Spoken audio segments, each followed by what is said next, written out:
And good morning mga Kamangberdo. Today's Friday AA. It's November 22nd and it's a Friday.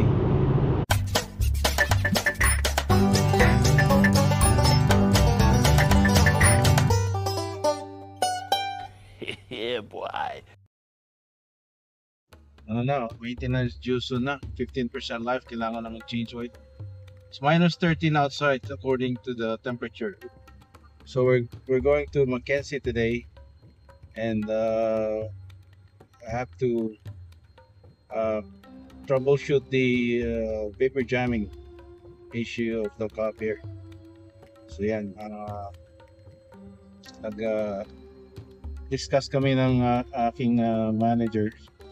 Sabi ko, I had it scheduled for next week kasi kailangan ng transfer belt. And then, ayun, sabi ko, but he said the response time parang ganun, it's not gonna be good. So, I guess he wants me to go today. Sabi ko, yeah, okay, if the weather is good. But good thing, malamig nga, pero wala namang snow, clear, ang road dry, so it's alright, right?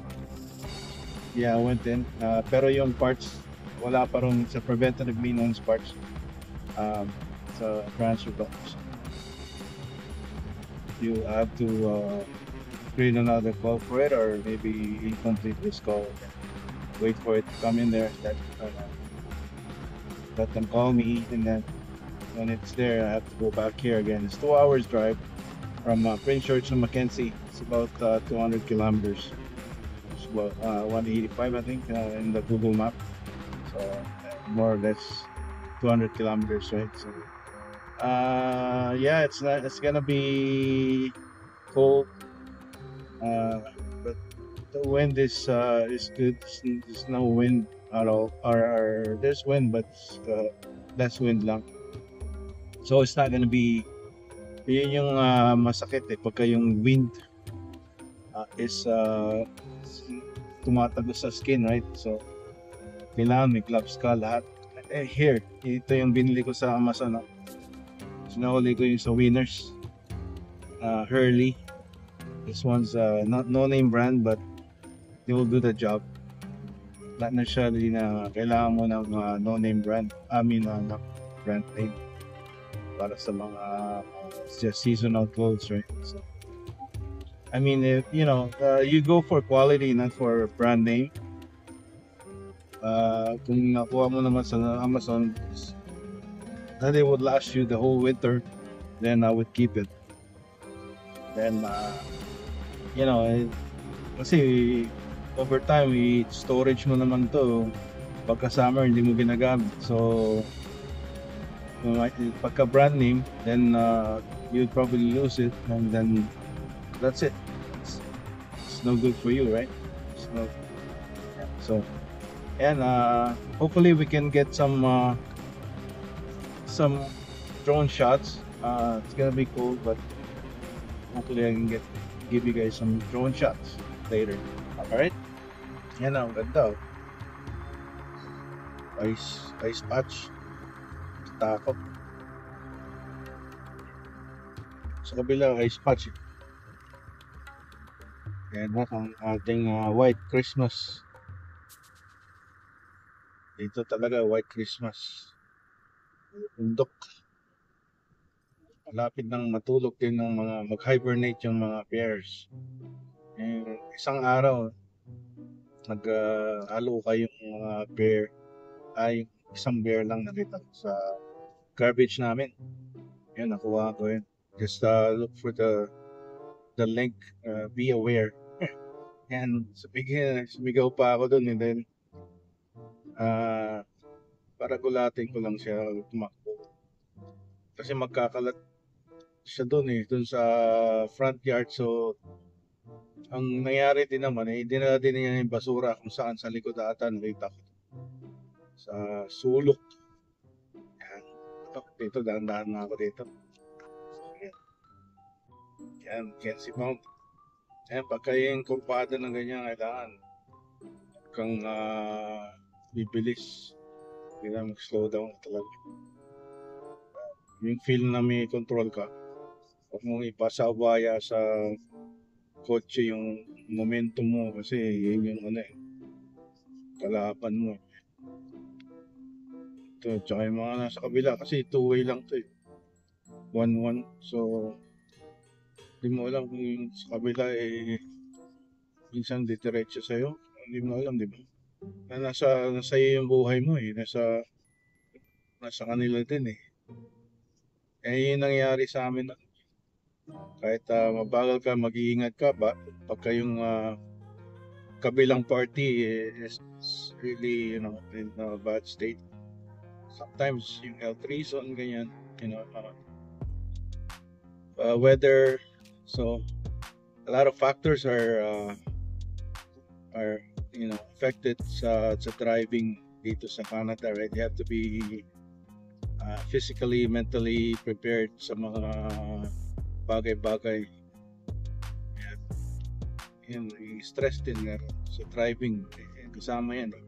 How you handle it and how your body cope with it. And yan, paalala lang. Ayan. Sa likod, parang minamadali na ako eh. Naka 80 lang ako, 85. Kasi nga, bako-bako. Dahil sa ice. Grabe to, wala nang makitang lane.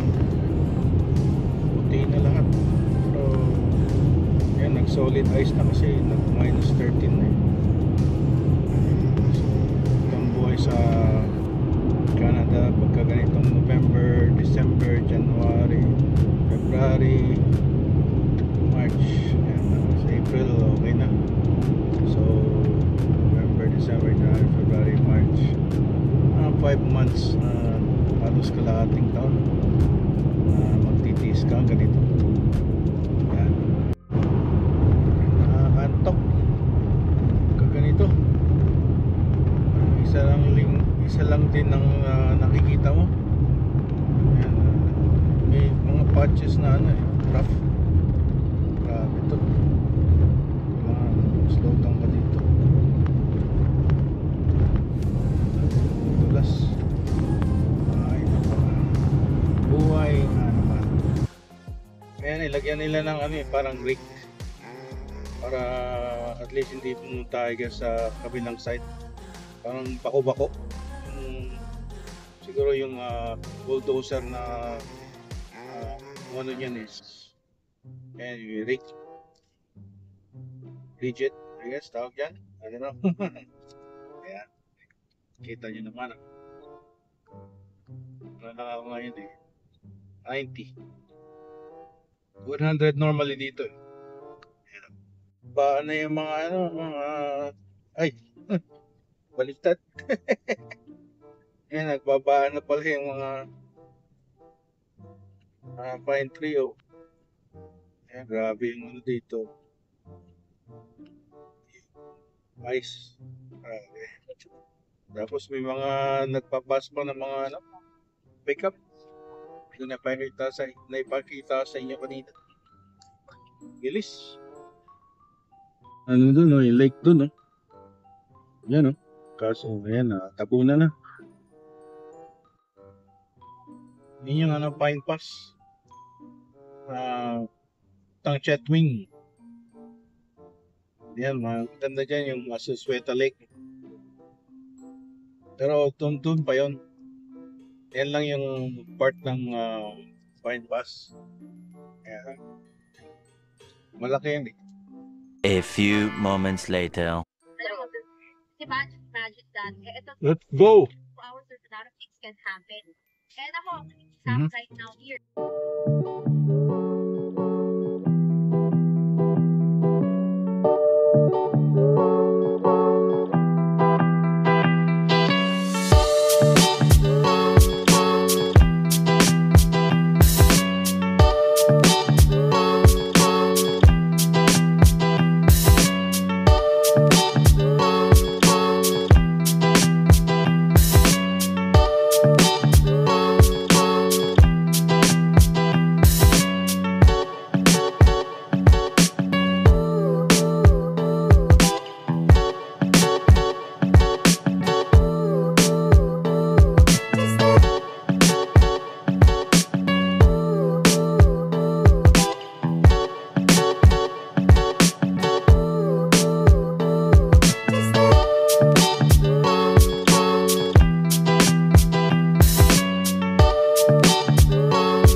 ang maputing highway. Pabalik na tayo ng Prince George. Yan. Stressful. Pagka magdadrive ka ng ganito. Kailan kaya matapos ito? Aking hinaing sa buhay. We got back Friday. Merong ano dun may pulis dun kita ko lang kaya nangyari dun. Hindi naman yung mga vlogger ano yan ano tayo Marites. May bibilin tayong sa Home Depot.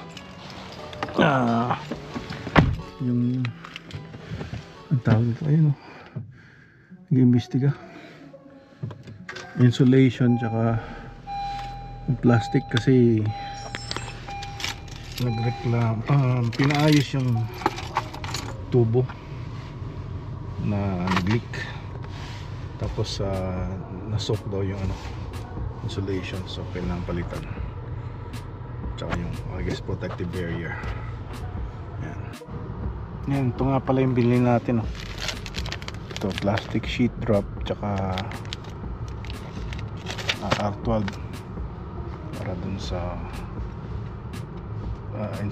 insulation na kulang daw. Ito yung picture sira nilagyan siya ng insulation yung pink stuff tapos lagyan kubera ng plastic sheet tapos kubera ng drywall. Yan. The next day. Good morning. Saturday. Ito ang yung mga boots. Nagay ko lang dyan muna Ito ang ating bumungad sa ating Saturday morning. Tingnan tayo rito. Ayan. Snow. Kapal. Nako. Naglinis na naman tayo. Maglinis. Umpisa. Bili tayo ng salt tapos i-ano ko yung aking nabili kahapon na insulation para dun sa renter and then sabi niya kasi ano daw yun bago sila naglilik na daw. Sabi ko paano maglilik that's just over time nung nagleak na just a matter of time it's not like bago pa na sila naglilik no. So I think he's just saying that just to make him not to pay sa mga insulation, but I don't mind paying. It's just if it's part of a repair, right? But just don't lie like that or just hugas kamay or CYA, cover your ass. Yun ang namin acronym dyan. Ayan, maglinis muna tayo. Ayan, magbubusan na naman tayo ng snow. Hindi sarap ang snow. It's parusa.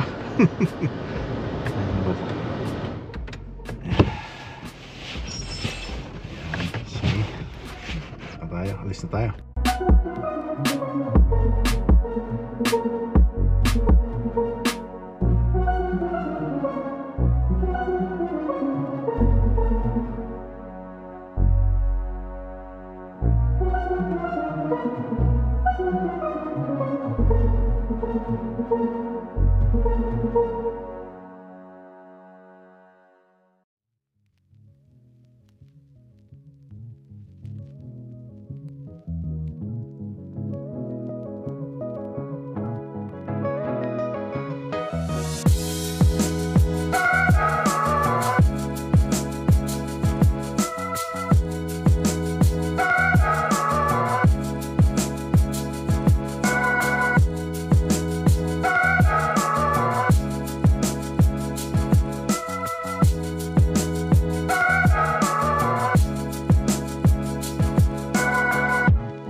Dito natin yung tatlong tilapia.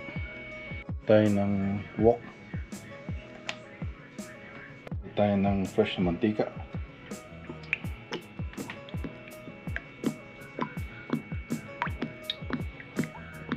Lagyan ng slit.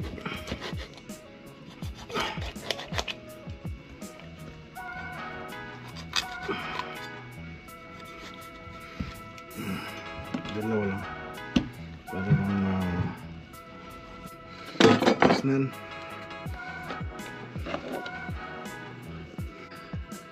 Ano na ito eh. Linis na eh. Gutted. Pag binili mo. 8.99 ata yung tatlo. Dito sa Superstore. Kung ganyan para hindi tumalsik.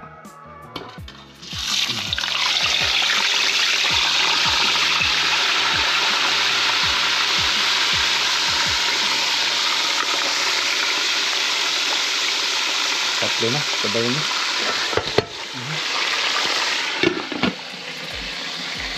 Kahit tayo ng kamote. Wap. 2,000 years later. Yan, Sunday. Aftermath ng snowstorm. Kailangan na pala tayo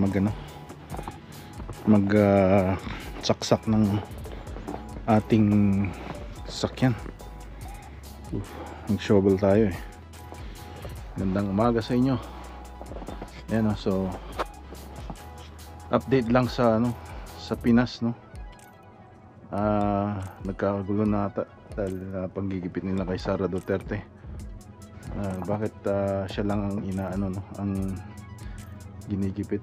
Dahil siya lang ang gustong magtrabaho ng tapat at serbisyo. Siyempre kailangan mo ng pera. Bakit hindi naman corrupt yung mga Duterte? Yan. Ayan, may dito eh. May something, daming sasakyan. Ayan. Pero hindi pa nalinis yung parking lot dito. Dito tayo sa Duterte Secretary. Hello mga Kamang Berto. Dito tayo sa soccer ng anak ko. Na-meet natin ang Pinoy taga La Union, originally San Fernando, si Elmark. Yan. Say hi sa mga taga La Union. Hello, mga Ilocano. Mga Ilocano. Can you say something in Ilocano? Ano yung kumusta? Kumusta? Nakakalimutan ka. Vijay Banger. The next day. Magandang umaga sa inyo. It's Monday morning. Ayan ang ating lagay dito. Kakalinis lang nila yan kaso nakaharang yung mga ice talaga. Yung pagka yung snow sa unang patak dapat dun mo palis sa driveway mo. Ngayon nag minus minus 15 dito, pero feels like pa yan, mas matindi pa yan dahil ngayon talagang may windchill ng konti. So yun yung masakit yung windchill. May nga ako yung gloves para sakasakali dry yung air. Tapos pagka yung huminga ka parang dry yung air, so walang moisture so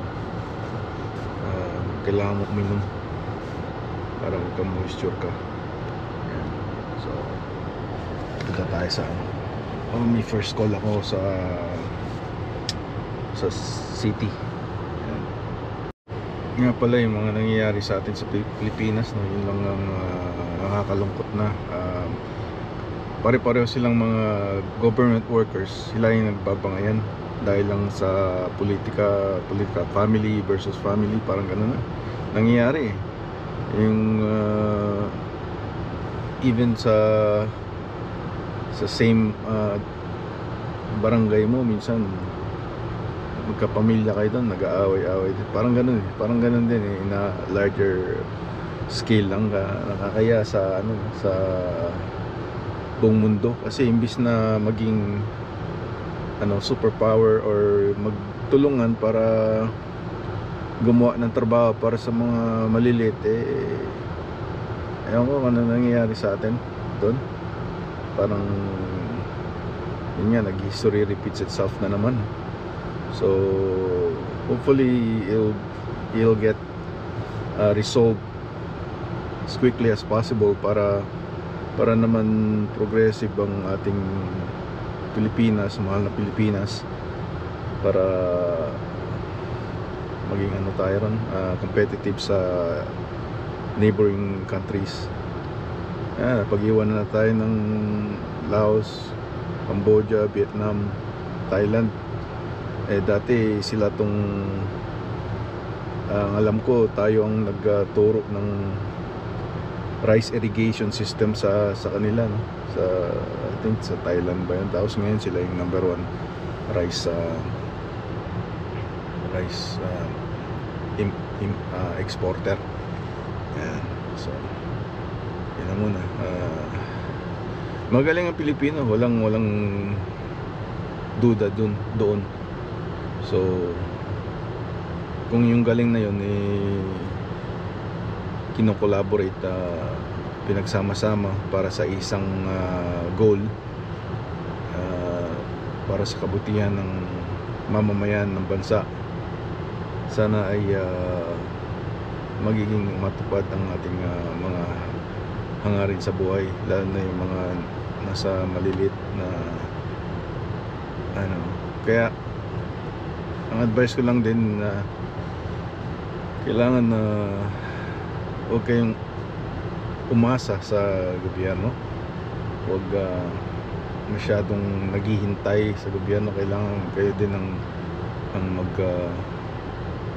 mag-act, may gagawin kayo, mag-inspire kayo, ayan. So yun lang.